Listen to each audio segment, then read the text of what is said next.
Hello കൂട്ടുകാരെ, ഇന്നൊരു BC day ആണ് കേട്ടോ. എനിക്കിന്ന് തൊടുപുഴയ്ക്ക് പോകണം. എൻ്റെ ഫോണെന്ന് പറയുന്നത് കുറേ വർഷങ്ങളായി കേട്ടോ. ഒരു ജാമ്പവാൻ്റെ കാലത്തുള്ള ഫോണാണ്. അതുകൊണ്ട് തന്നെ ഫോണൊന്ന് ചേഞ്ച് ചെയ്യാമെന്ന് വിചാരിച്ചു. എനിക്ക് കാശ് കൊടുത്ത് എന്ത് സാധനം വാങ്ങാനും വളരെ പിശുക്കാണ്. പിന്നെ ഹസ്ബൻഡിൻ്റെ നിർബന്ധപ്രകാരം പുതിയൊരു ഫോൺ വാങ്ങിക്കാൻ തീരുമാനിച്ചു. ഞാൻ തൊടുപുഴയ്ക്കാണ് കേട്ടോ പോകുന്നത്. എനിക്ക് പാലായ്ക്ക് പോകുന്നേക്കാളും എളുപ്പം എൻ്റെ വീട്ടിൽ നിന്ന് തൊടുപുഴയ്ക്ക് പോകാനാണ്. അതുകൊണ്ട് ഇന്നത്തെ യാത്ര തൊടുപുഴയ്ക്കാണ്. പാറുവിനെയും കൂട്ടി, കാരണം തൊടുപുഴ നല്ലൊരു കിഡ്സിൻ്റെ പാർക്കുണ്ട്. കുറച്ച് സമയം അവിടെ സ്പെൻഡ് ചെയ്യാമെന്ന് വിചാരിച്ചു. ഞങ്ങൾ വേഗം തന്നെ അങ്ങോട്ട് പോയി. അവിടെ തിരക്കൊന്നും ഇല്ലാത്തതുകൊണ്ട് ഞങ്ങൾക്ക് പെട്ടെന്ന് തന്നെ ഷോപ്പിലെത്താൻ പറ്റി. നല്ല റോഡാട്ടോ തൊടുപുഴ റോഡ്. അതുകൊണ്ട് യാത്ര വളരെ സുഖകരമായിരുന്നേ. ഞാൻ എൻ്റെ ബഡ്ജറ്റിന് പറ്റിയൊരു ഫോണാട്ടോ വാങ്ങിച്ചത്. കാരണം എൻ്റെ കയ്യിലിരുന്ന ഫോണിനെ വെച്ച് നോക്കുമ്പം ഇപ്പം ഞാൻ വാങ്ങിച്ചത് വളരെ ലക്ഷറി ആണെന്ന് തന്നെ പറയാം. പേയ്മെൻ്റ് എല്ലാം നടത്തി വന്നപ്പോഴേക്കും അവർ പറഞ്ഞു നറുക്കെടുപ്പൊക്കെ ഉണ്ട്, കൂപ്പൺ കൊണ്ട് ഇടാൻ പറഞ്ഞു. ഞാൻ പാറുവിനെ കൊണ്ട് ഇടിയിപ്പിക്കാൻ തീരുമാനിച്ചു. കാരണം പാറുവാണല്ലോ എൻ്റെ ലക്ക്. അതുകൊണ്ട് തന്നെ പാറുവിനെ കൊണ്ട് ഇടിയിപ്പിച്ചു. പാറു പ്രാർത്ഥിച്ചിട്ടൊക്കെ ആട്ടോ ഇട്ടത്. സമ്മാനം കിട്ടിയേ ഞാൻ നിങ്ങളെ അറിയിക്കാം കേട്ടോ.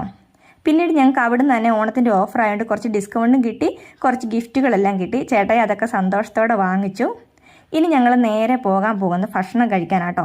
ഞങ്ങൾക്ക് പുറത്തിറങ്ങി എപ്പോഴും ഫുഡ് വേണം. അതുകൊണ്ട് തന്നെ ഫുഡ് കഴിക്കാൻ പറ്റിയ നല്ലൊരു ഹോട്ടലിലോട്ട് പോകാമെന്ന് വിചാരിച്ചു. നല്ല ആംബിയൻസ് ഉള്ളൊരു സ്ഥലത്ത് തന്നെ ചെന്നെത്തിയത്.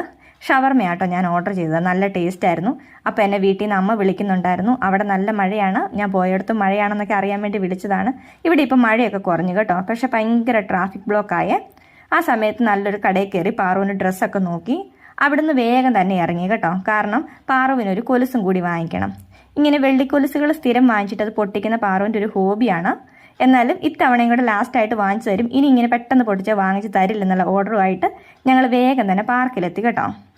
ഇവിടെ ഞങ്ങൾ ഇടയ്ക്കിടയ്ക്ക് വരുന്നൊരു പാർക്കാട്ടോ. പാറ ഇങ്ങനെ പിണങ്ങിയിരിക്കുന്നത് ഇവിടെ മുഴുവൻ മഴ നനഞ്ഞ് ഫുള്ള് ചെളിയായിട്ട് കിടക്കുന്നതുകൊണ്ട് എല്ലാത്തേലും കയറേണ്ടെന്ന് ഞാൻ പറഞ്ഞു. അതുകൊണ്ട് ഇങ്ങനെ പിണങ്ങിയൊക്കെ നടക്കുന്നത്.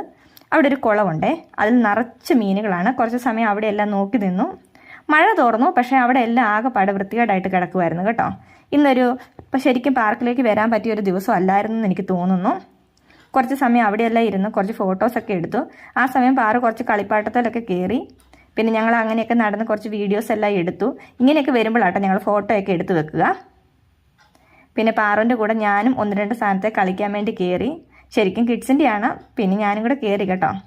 പിന്നെ വീണ്ടും മഴയ്ക്കുള്ളൊരു ലക്ഷണം കണ്ടു തുടങ്ങി. അതുകൊണ്ട് പെട്ടെന്ന് തന്നെ തിരിച്ചു പോയേക്കാമെന്ന് വിചാരിച്ചു. ഒന്നാമത്തെ കാര്യം, എനിക്ക് മനസ്സ് നിറച്ച ആകാംക്ഷയാണ് എന്താണ് എനിക്ക് ഗിഫ്റ്റ് കിട്ടിയതെന്ന്. ഫോൺ കിട്ടിയതിനേക്കാളും ഗിഫ്റ്റ് എന്താണെന്ന് അറിയാനുള്ള ആകാംക്ഷ. ഞങ്ങൾ വന്നപ്പോഴത്തേനും പൂപ്പിക്ക് വളരെ സന്തോഷമായി. ഞാൻ വേഗം തന്നെ ഡ്രസ്സെല്ലാം ചേഞ്ച് ചെയ്ത് ഗിഫ്റ്റ് തുറന്ന് നോക്കിയപ്പം 2 നല്ല ബോക്സുകളാണ് കേട്ടോ. നമുക്ക് ഫ്രൂട്ട്സൊക്കെ ക്ലീൻ ചെയ്ത് അതിനകത്ത് അടച്ചു വെക്കാൻ പറ്റും. നല്ല ബോക്സ്, എനിക്ക് ഒത്തിരി ഇഷ്ടപ്പെട്ടു കേട്ടോ. I happy. ഇത്രയേ ഉള്ളൂ. താങ്ക്